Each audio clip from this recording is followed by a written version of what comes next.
begin our interview today, could you tell me your name, please? Arthur Laramie. And when and where were you born? I was January 23rd, 1986, Great Nuns Hospital, Edmonton, Alberta. So a young man from Edmonton, Alberta makes that choice in life to join the forces. Tell us about the path that you took for yourself. Well, I'm going to give Judge Jim Skitsko a shout out. He's a football coach and judge, obviously, in Sherwood Park, Alberta. And I started with bantam football, learned discipline from there, sacrifice of body for teamwork.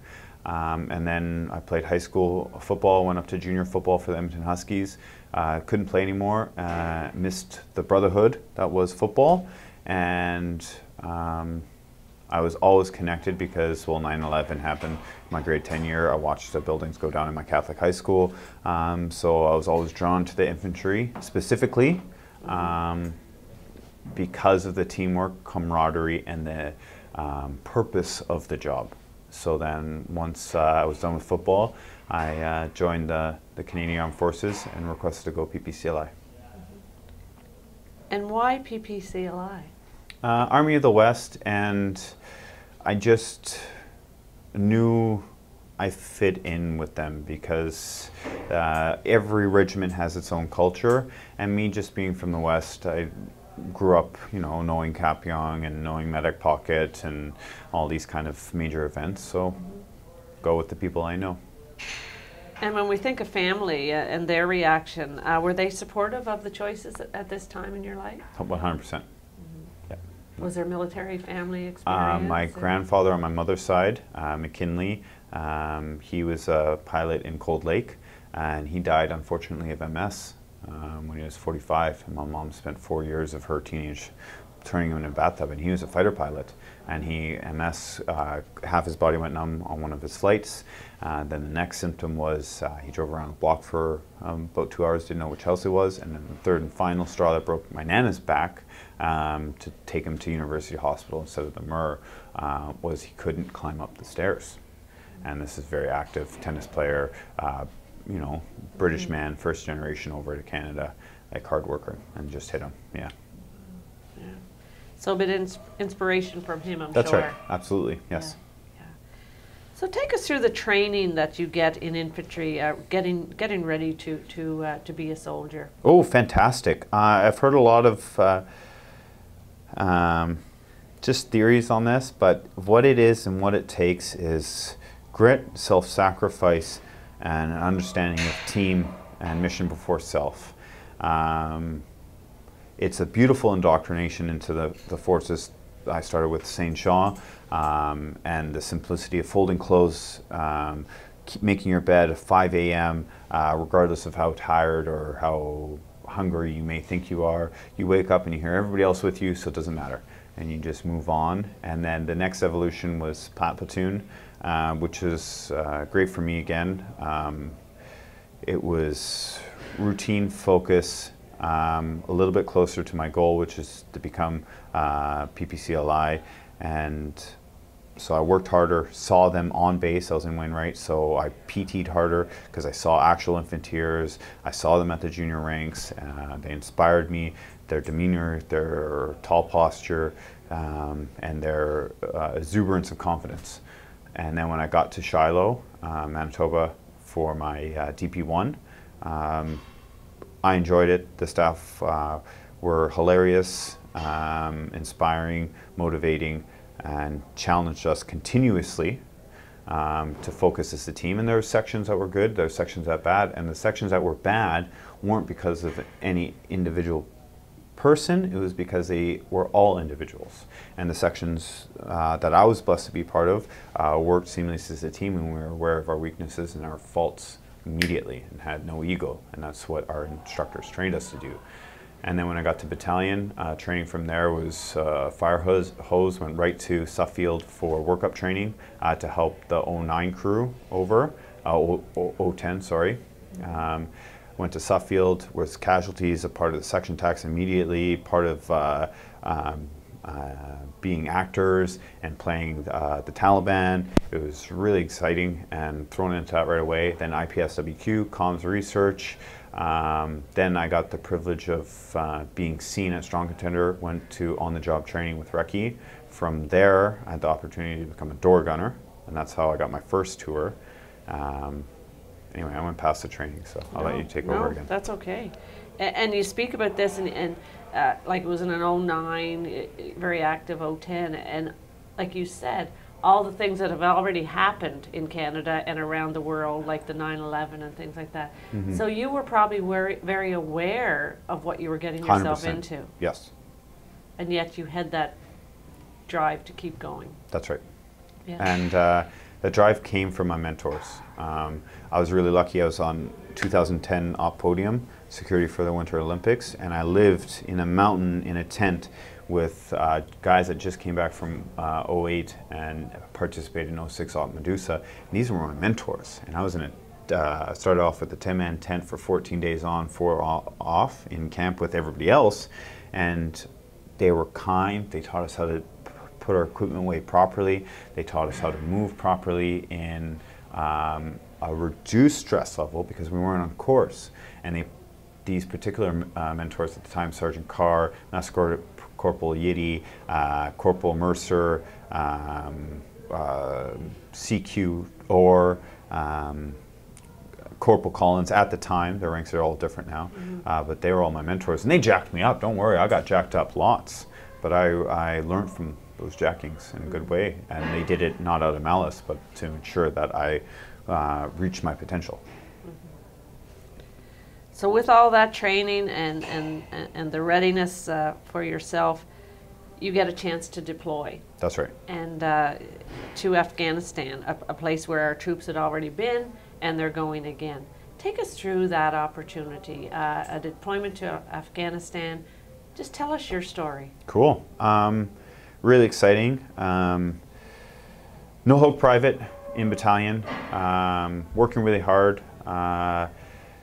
The warrant reads us a message and it says they're looking for privates untrained without tour experience for a door gunner. It was a total mess up on the sheet. It was supposed to say Corporals Mod 6 qualified tour experience. So battalion, I jumped up, I was standing at attention, I jumped up and said, Warren, I'd like to volunteer. He's like, yeah, roger that. And then that Saturday, I ran to my SIRS, Captain Hansen's PMQ with my flak vest on, waited, and I knocked on the door. I said, sir, I would love to go on a run with you this Saturday morning. And he says, oh, too hungover, how can I help you? And I said, okay, I'll talk real quick. I want you to name drop me. I would love this honor. I will work really hard and I won't fail. And I'll represent. And he said, yep, roger that, close the door. I went for a run, I got picked up.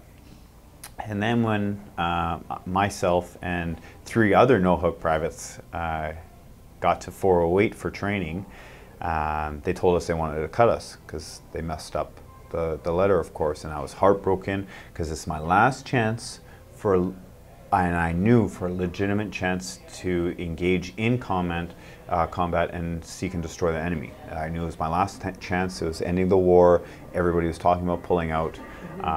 So all 3 of us made the team, and we all got to go over, but we all knew that we had to prove that we were the best. So we studied our drills together. We were in the shacks. We PT'd. I hit the speed bag for sometimes 30 minutes and then play tennis and squash and anything fast paced. We did BJJ, and this is on our own time, so my reflexes could go up because I wanted to make sure I didn't mess up any movements. And during training it was really rigorous. We needed to know the GAU 21, the Dillon, the C6, aircraft safety, flight crew safety, which was new for us. TAC-HEL tactics, deal with learning about tac turns, plunging fire, even aiming the weapon on what side of the aircraft you are. It's either top right of target or bottom left of target because of the rotor wash and pushing down or pulling up on the rounds after they come out the end of the weapon. So we learned all that. Esprit de Corps was beautiful. I became the Batman, which is a great honor, and Ash was my pilot. And it's a British tradition to give their favorite private the title Batman. So it was my job to polish his boots, to put his stuff up, and I liked it. It was funny. I love the Queen. I love tradition. So I was like, yeah, right on, you're Batman. So we did all the workup training. We immersed ourselves in the culture of TAC Hell and took great pride in being Patricia's representing as door gunners. So the fact that I had the potential to protect troops on the ground, I was very excited for. It drove me every day to work as hard as I possibly could. And then we get overseas. Finally, it all happened. 6 months of workup training, going to Arizona. We get overseas, and it is exactly as awesome as I thought it would be. Our very first mission, day 2, week 1, we had to insert and drop 300 American soldiers into Zangabad, and they pushed from Zangabad all the way through the Talican, tip of the Horn, and we had all the Chinooks and all the Griffins ready, and the Padres were busing the aircrafts, and this was our first like legit mission after the turnover. I've gone on to the flights, but as a secondary role, looking at the AO and learning the AO. And then we go off, and it's just this incredible symphony of Chinooks landing, American troops coming out of Canadian Chinooks, all-around defense, entire platoons. It was 6 hours, 300 troops took over the whole tip of the Horn. It was a beautiful operation, and then for the next 2 weeks, continuous overwatch, 8-hour patterns with Chinook escorts and troops in contact, which then grew to frustration because every time the Taliban would engage the troops on the ground in Taliban, Spurwangar, Maslamgar, we would get called and we'd leave our escort of a Chinook and come ripping to that area to assist the troops. But because of the sound, Taliban would shoot and scoot and run away. So that buildup for me was immense, and that started to cause me badness because I was getting the adrenaline and getting very excited to protect the troops on the ground. But then I felt I let them down every time they heard us, and because we contour fly too, we try our best to pop up on the enemy with surprise and aggression. But as soon as they heard, they'd be gone. The troops would not be in contact. As soon as you lose PID, Law of Armed Conflict, Geneva Convention, which is all good, protects us. But the frustration for me grew on that, and that was maddening.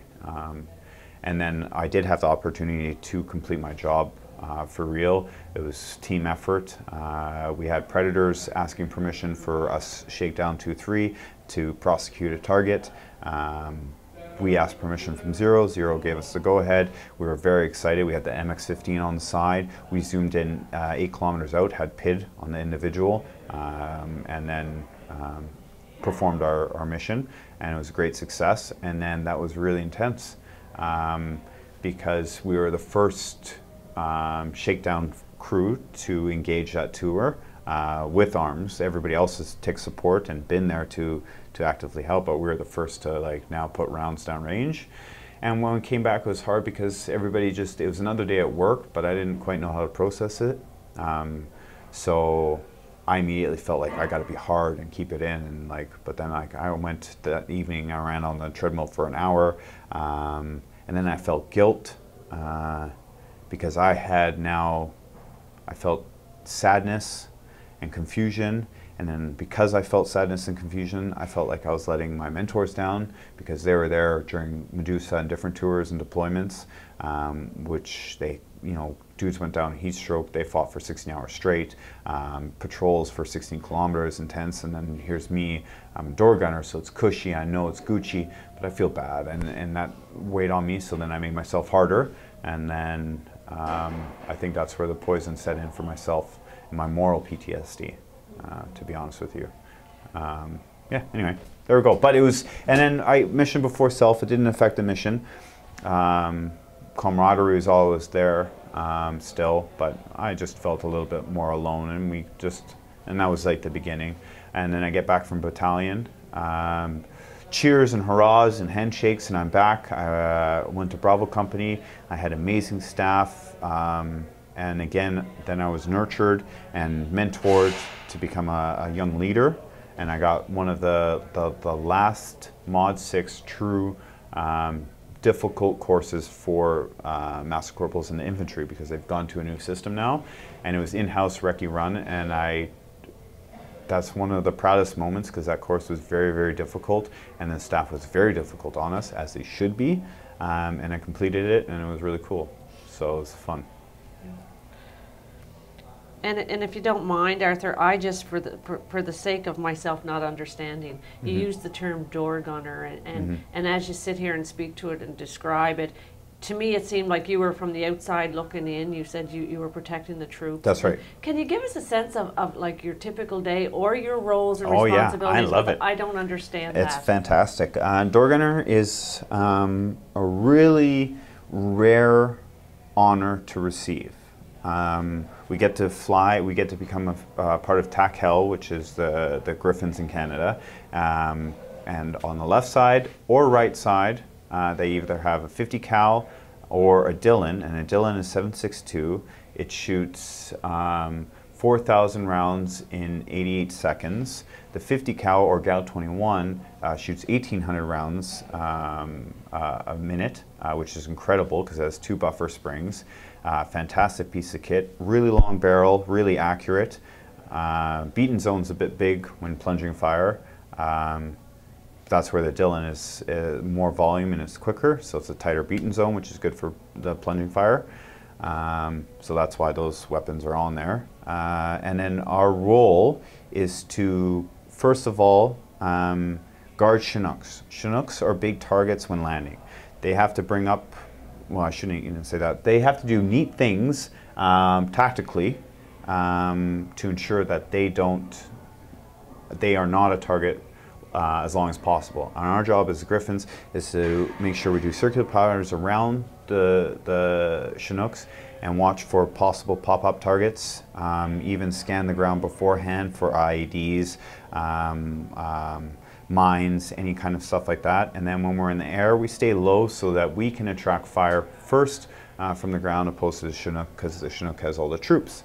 My job's weapons maintenance, and for me, I would feed the crew. I would fold my entire crew's kit, and I'm shaking because I love it so much. I fold it and I put it in front of their doors, and I would put all the weapons on. And I used to play this game where I would try to make every motion as perfect as possible. So when I grabbed, all the weapons were named. When I grabbed Rebecca, it was right foot, left foot, hands both coupled, swing to the left, place in the gator ever so gently, grab the Dillon in the same motion, then walk on the left-hand side, perfectly enter my seat on my gator, drive it to the choppers. I would put the pin mounts in, mount the weapons. I would make sure I check the headspace and timing of the 50 cal. Because to me, weapons maintenance was the most important, because if we got a stoppage and troops needed us, a stoppage in the air was about 5 minutes, because you need a screwdriver, you have to take the feeder tray out, and then you have to, needle nose pliers, break the links, pull the links, and now you're also flying, so gravity is, taking rounds, so you have to be careful that you don't drop anything for the safety of the aircraft, first of all, and then everybody else in the crew. So it takes a long time. So I take great pride in and we all did, every door gunner took great pride in the weapons maintenance. So when we got in the air, we knew we could fire it and won't stop, and we're safe, and the guys on the ground are safe. And then our secondary job was troops and contact support. So on the ground, if you're engaged by any enemy, you have the option to call a 5-liner. And so you go into the net and you request a 5-line. You tell them where your location is, the enemy locations, type of fire you'd like to receive, and I believe the bearing you want us to execute the target on, or prosecute the target on. So it's really quick, and it was really neat because when this happened, the pilots would always stay very, very, very calm. The troops on the ground, sometimes their voices were naturally elevated, and the pilots, we all go quiet and we listen in the comms, and I'd be there with my gun getting really hyped up and excited because I'd be hearing the troops on the ground. And they'd be calling a 5-line, I'd get super excited, and then we'd have to ask permission to leave the Chinook, because primary is Chinook, secondary then is the troops. They always gave us permission. The Chinooks would do something that I probably won't say, but my hands are giving it away. And then we rip and we go to the troops. And every time I did that, I was really excited because that was my chance to be like, yeah, I'm one of you. I'm so excited. Like, let's protect each other. Woo! And then a lot of times they ran away. That's why I'm shaking. I still, to this day, like that not being able to pull the trigger was very difficult. Weird thing. It's on camera, but I told my social workers, everybody, that's part of my moral PTSD is because we got so many calls, and we're always push, and I'm really excited, and yeah. Anyway, that's. I hope that helped explain the role. Yeah, it certainly did, because again, great description, and I wanted to understand your role, your typical day. Yeah. So that's for sure. PT, weapons maintenance, intelligence briefings, knowing the routes, the IED, possible IEDs, knowing pattern of life, knowing the signs of the pattern of living. So sometimes in the evening too. A lot of times there's little fires, and you can see the shadows of families having dinner and communing together, but then other times there's nothing, and that's when you knew, like, okay, hypervigilance, watching, because there's probably somebody digging, and I have to look out, and possibly I can find that person laying ID. I can find them before they lay it and hurt somebody, and that's what I was always looking for, because my role was different. I wasn't on the troop, I wasn't on the ground. I was preventative and reactionary is what I took my role as. And certainly that's what I'm getting from your descriptions. So you were protecting our troops to do what they had to do on the ground. That's right. Yeah. A lot of emotions, a lot of anxiety and fear in such a role. Am I right? Yes, 100%. And I put on my two a lot of pressure because, again, we were no hook privates from battalion, and battalion, like I came from 2 VP, and our battalion I take great pride. I love 1 and 3 VP, but they're like cousins. My mom and dad are battalion, 2nd Battalion, and they raised me so well, and that's why I'm here and where I am right now is because of them. And yes, I'm not in the military and retired, but I will still always support the troops 100% and support anybody who will join. Sorry. Yeah. And knowing the troops, and as a Canadian, I could only listen and read in the papers about what was happening during these combat roles and combat missions. And you were there, and were you always aware of what was happening on the ground, although you weren't front and center? Yes, and that's because of great intelligence officers and our role as being TACL. We were briefed every single day on where we were going, where troops were going. The troops communicated with us so that we always knew where we needed to be ahead of time. And a lot of times too, when troops did move into places like Zangabad, I actually had the great honor one time of going to the famous white school. There was an operation going through there, so I got to see the school where 2 VP assaulted for 16 hours. My sergeant personally had his helmet shot off. My Warren as well, in that area, he was shot 3 times himself, called in his own line-liner. So these are my mentors, these amazing individuals. So I get to see where they fought, and I was really privileged. And I was always aware. And we were always talking, and the people with the predator feeds, and they would be giving out int. We'd be talking to troops when they came into H.A.F, because that's where X-ray is. They would talk to us openly. So there's always a great flow of communication and an awareness of our job. There was never a moment where we weren't thinking about doing our job. Right. And in military, you're doing your job, you're protecting yourself along with others, and I'm going to ask about the sense of camaraderie that develops, and how you have to rely on the guy next to you. That's right. Speak to us about the camaraderie and things like that. That's the most important piece of the pie, and it's esprit de corps, care, and camaraderie. And I have my skills. I know my skills. When I was on course, I cleaned, I inspected my bros before they got inspected, because I had the eye for that. they would help me study. I'm a poor reader. So even on that, that's building, like from my personal perspective, that's building comradeship right away. I am open and vulnerable with the fact that I am dyslexic, I can't read. So my boys would help me study. They would help me do my nav checks on my own.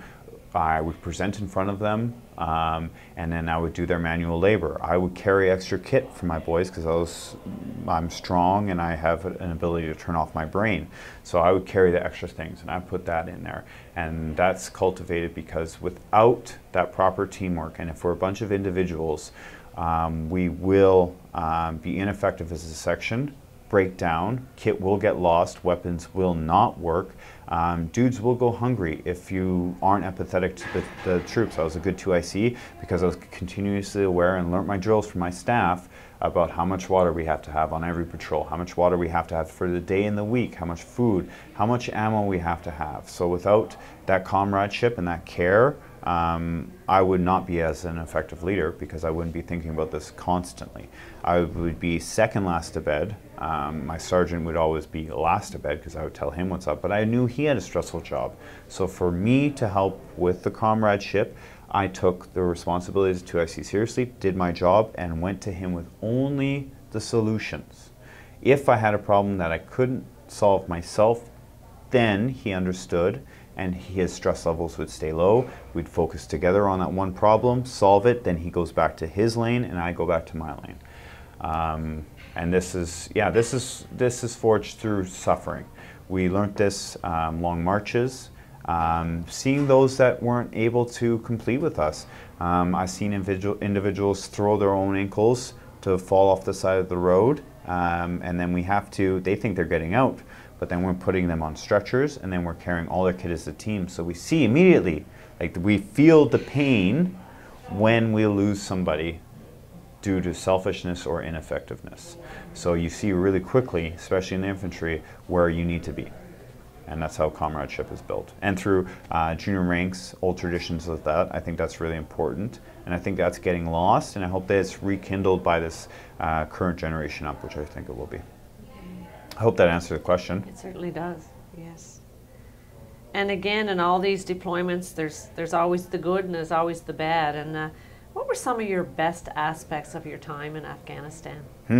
Seeing Kalat, seeing Alexander the Great's castle, seeing old history, seeing the beauty of the Gars and the rich colors of Afghanistan, and loving the desert and feeling the warmth, heat. And I love, strangely enough, really intense culture, which fascinated me, but also brought me sorrow because of the conflict. I think third world countries have a huge advantage because they're naturally a little bit slower, don't work as much, and they're connected more as a people. So I saw sadness that these people weren't connecting without their own prejudice. They could be so enlightened and they could be so much farther than they are, but because of prejudice, it's holding them back. And I saw that, and I like that too. And I like that I saw Bedouin camps, and I saw women walk at least, I'm going to say it's a guess, but 25 kilometers, and I know for a fact because they're in the Reg Desert, and that's where we do our test fires, and then they had to walk all the way to this, I don't even know what the river was, but it's on the edge of the Reg Desert, north and south of Spurwengar for those listening. And they get the water, and then they'd walk back, but their camp would be moving as they would be going, so that's like, talk about incredible. I also saw the aqueduct systems or irrigation systems that the Mongolians destroyed, and they still don't know how they work. So there's lots of history, lots of beautiful parts of the culture that I loved, and I loved all my friends, and I loved hearing the sounds of the mirages, and I loved the intensity of being a pure human at that time and its survival. So there was a lot of good, but every one of those good is a straight up, for me, a double-edged sword. And I talk only for personally because I went so extreme in who I was that it caused my own great pain through that extremeness of environment and my job and taking it so seriously. Wow. Can I flip that over and ask about some of the worst aspects of being there? Yeah, of course, absolutely. The worst aspects were actually, so first deployment, the worst aspects was coming back with extreme experiences felt, but the shame of feeling that I didn't do enough. And going back to battalion and going back into the grand hallways and the shiny boots and seeing all my heroes and being like, I didn't do as much as them, and I'm hurt. And I'm hurt that I did shit, and I'm hurt that I didn't do enough. So that kind of drove me crazy naturally. So that was one, and that was like the poison, as I was saying, and the loneliness, because we didn't go as a section, we didn't go as a platoon, and we didn't go as a company. We went as individual attached. So that was a weird feeling coming back. Second deployment, in honesty, is seeing the corruption of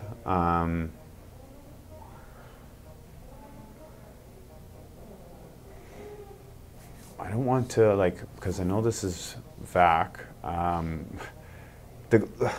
don't want, because Canadians did great, the corruption of the government, of the Afghanistan government. I don't want to be rude, I don't want to do nothing, but there is the corruption because it's just the way it is. And I had the great honor of being guardian angel security for 4 amazing women, American women, who started up the female Afghan National Army or police security force. They trained all the women. They were in Afghanistan for 10 years, these 4 women. And at the end of my 2 weeks with these women, driving them and going to, like, what I didn't even realize, but it was sketchy. Like, there's a lone security guy walking through entire compounds and every male just staring at you. And then I'm guarding the 4 women who are already second-class citizens of the country. And I can say that because that's true. I'm not. So I felt super hyper vigilant, had to super protect, and we're walking through sketch areas. But these 4 women were so calm, cool. That was their jam, man. They did that for 10 years. They didn't even need me. But I asked them at the end, I said, what's going to happen to all these amazing initiatives you started? Because everybody's pulling out. And they said, it's going to be disbanded as soon as we leave. They don't take them seriously. The only reason they take them seriously is because of us, because we're American women. So it was really neat. So that corruption hurt me again, and that was another for my moral PTSD. Was seeing the true corruption, and seeing a hard one is the women holding their children on the streets as we drive by. Seeing the poor man was a dwarf and he had amputees, and we saw him for days in there's a meme on the internet, but I saw him and he's in a ditch, and then it rained and then he never showed again. So, like, and there's a dark humor there. I'm not going to say any of it, but you can see, and then we are immersed in that. So that seeing the extreme poverty. I saw this cute little girl with curly hair see an MRE on the side of the road, tear open and suck the peanut butter back.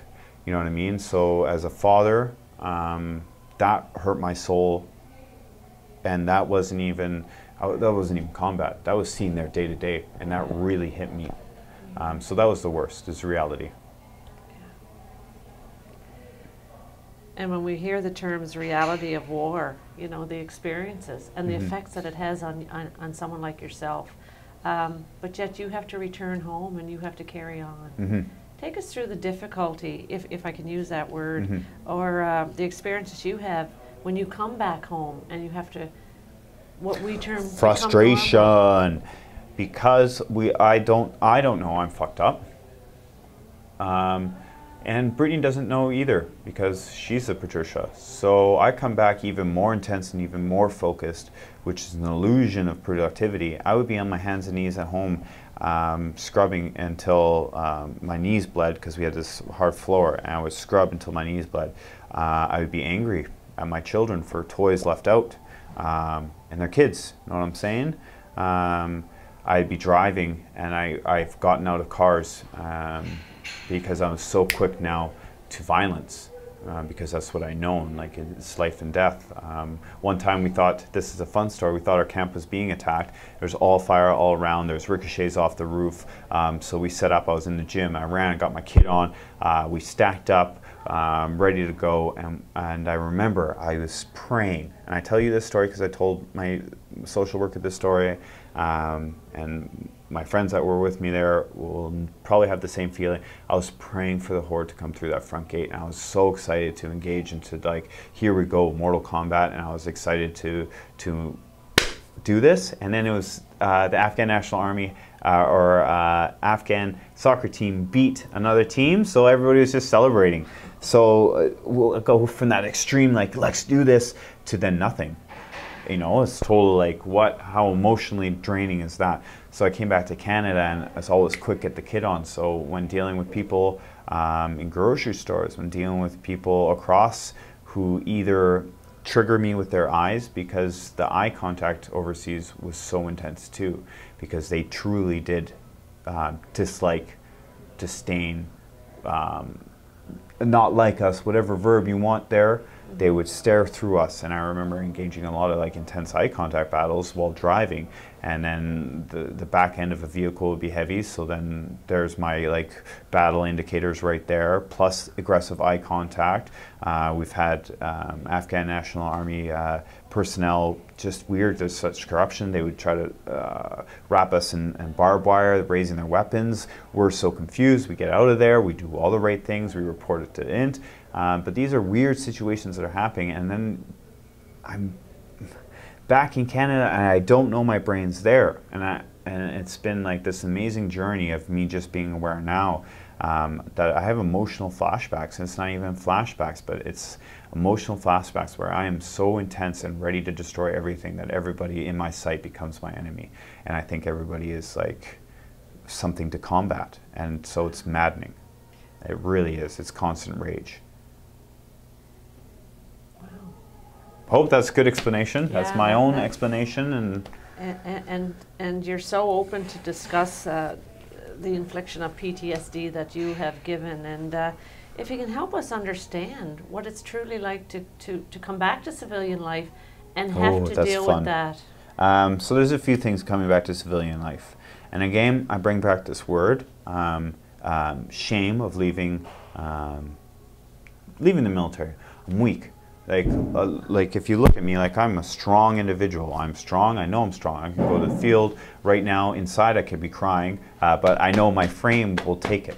But I cannot do that. That aggression is so much for me because I do have incredible power that is numbing to the brain, and it hurts. So going back, I have shame that I left. No, like, my boys won't like me, and that's not true. They've all messaged me, and I'm so grateful. So there's reality in this. I don't want this to be just a sad thing. But then now also, who am I? What am I? I'm not a soldier anymore, and I have to get rid of that because a lot of my actions are based upon what a soldier would do. I am not a soldier. I am a veteran, and I hold that dear, and that's why I work really hard, because I want to pay homage to my mentors.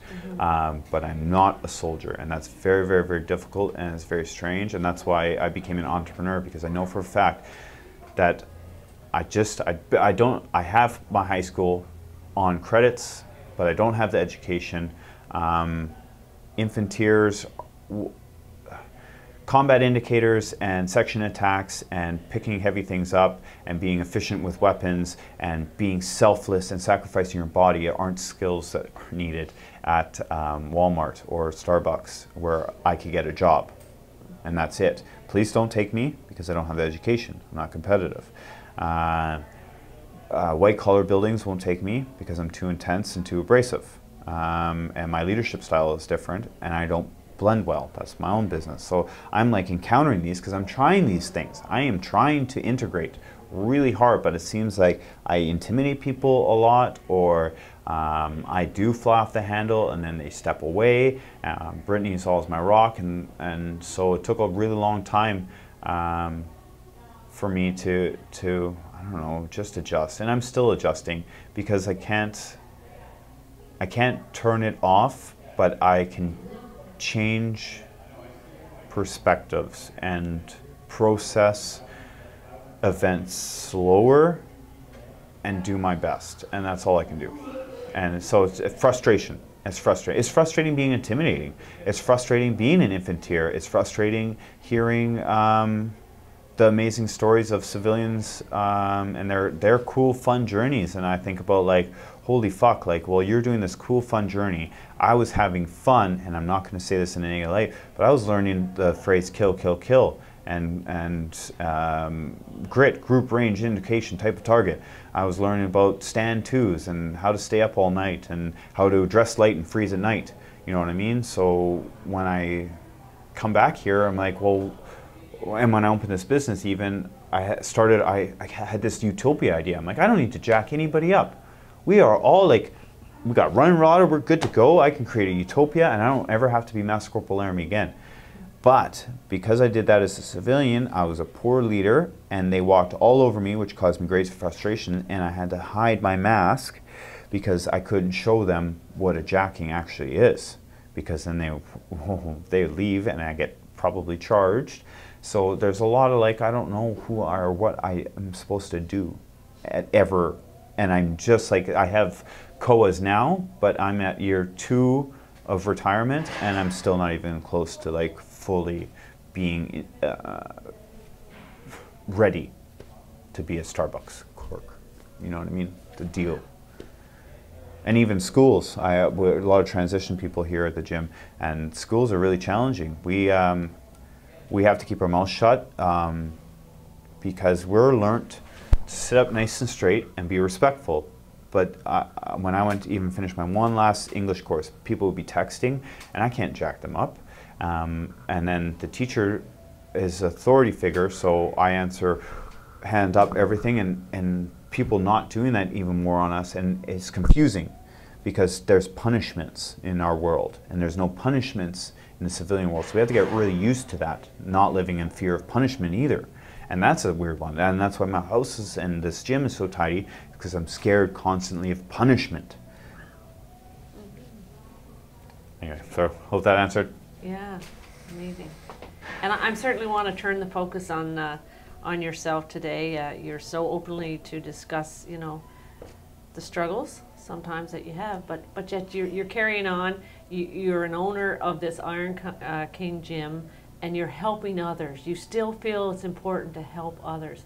Give us a sense, a little bit of the background about why we are here today and the organization and the business you and your wife have developed. Fantastic.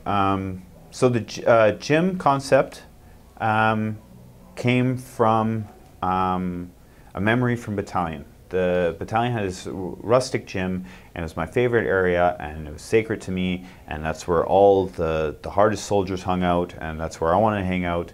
And one day the doors closed on me, and it's a white room with mirrors and just the weights, and it was so clear, and I had so much fun, and it was a moment of true enlightenment in this tiny room. Then when I got, after my second deployment, I got posted to Kingston, and then I left all my brothers and all my section mates, and Brittany and I both left, and then I'm alone, and that's where I discovered that there was an issue, because I wasn't hanging around my peers. I didn't have people that were on the same level as me, and then it turned really bad. I went from the prairies to busy, like, seeing Toronto, and that's where like some of my like flashbacks became real. I would lash out immediately in civilian public, and then I became suicidal because I was like, why the fuck am I so angry?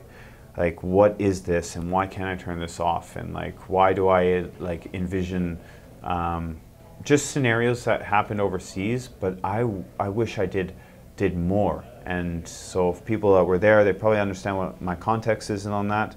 And it was maddening thoughts consistently. And then I had thoughts that, well, that's it. I'm going to get out, I'm going to join Syria, and I'm going to just die in combat. I just want to die in combat. I just want to die just that way.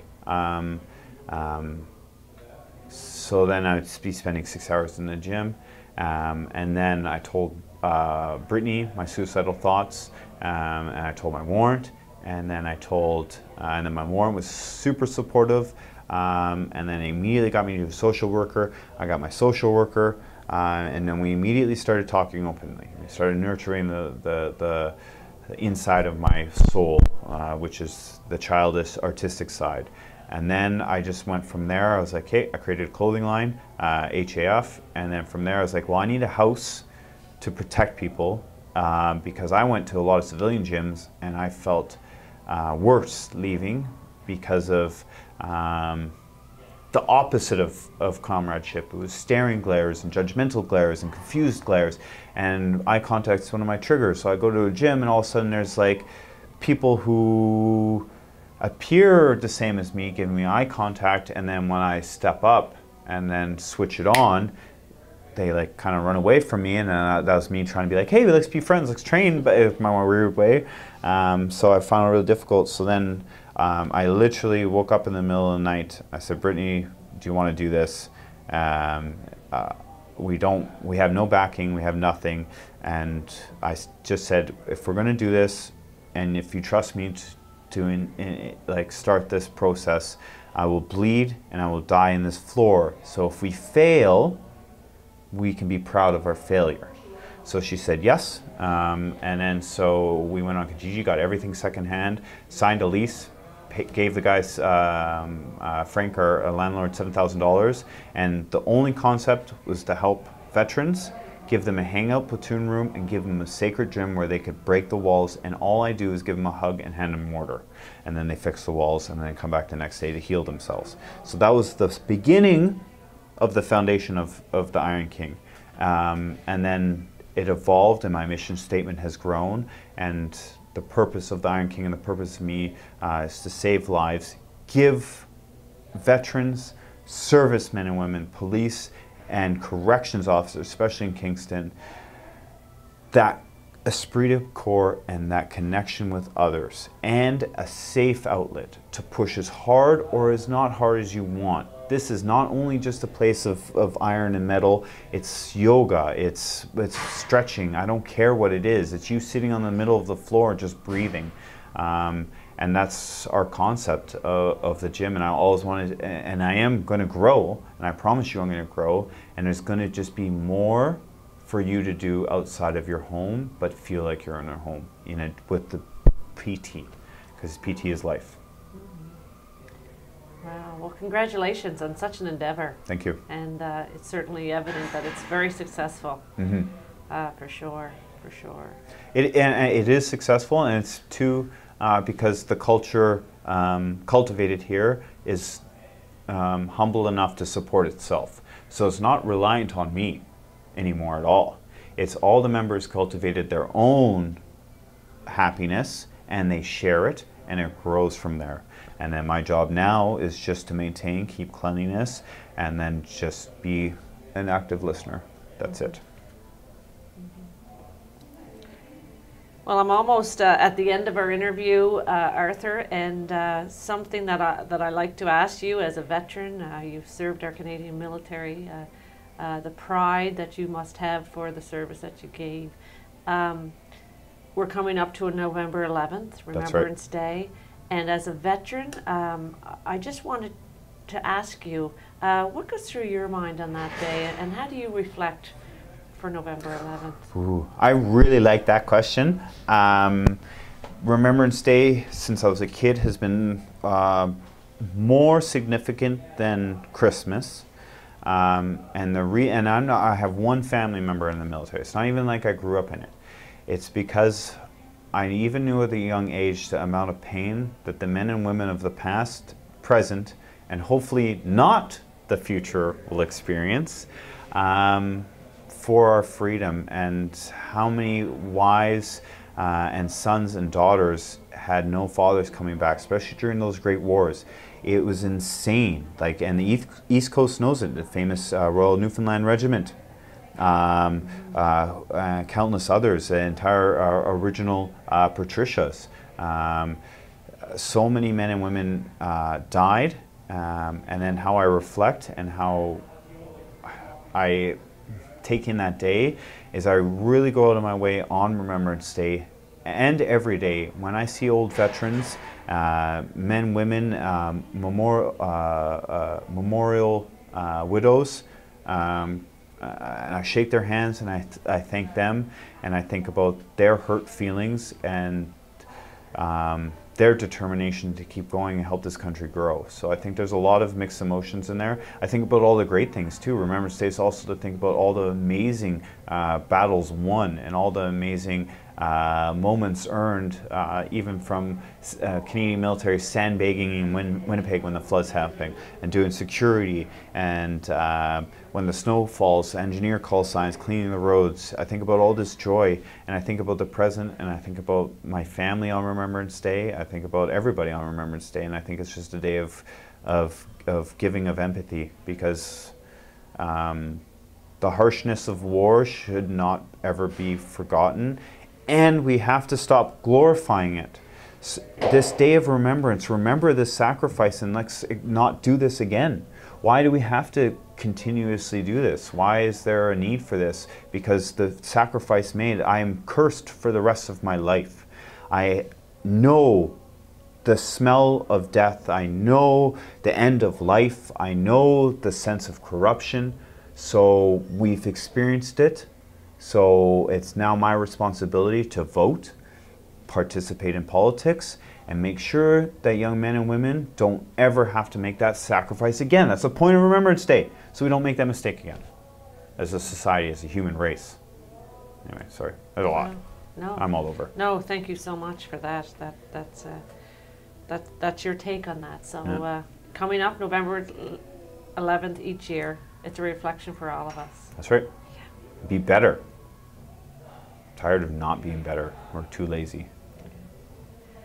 Well, at this point, I'm going to conclude the interview, but Cool. I'm going to open the floor before I do that to yourself, to share anything you feel we as Canadians need to know. That's really fun. As Canadians need to know, don't be empathetic anymore, or apathetic, sorry. Don't be apathetic when it comes to voting. Abstain your vote if there's no good candidates, and vote. The reason being is that the politicians and the men and women that send troops to war aren't the troops. And so they need to know us, and they need to understand us, because if we don't pick proper leadership, more men and women get PTSD and then pay the ultimate sacrifice for what? So vote, and let's be strong as a Canadian public, protect each other, and be proud. Be truly proud and work hard, harder than any other nation. Well, thank you for that.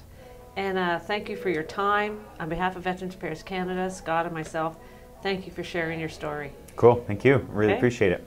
Thank you. Thank you. Awesome. Woo.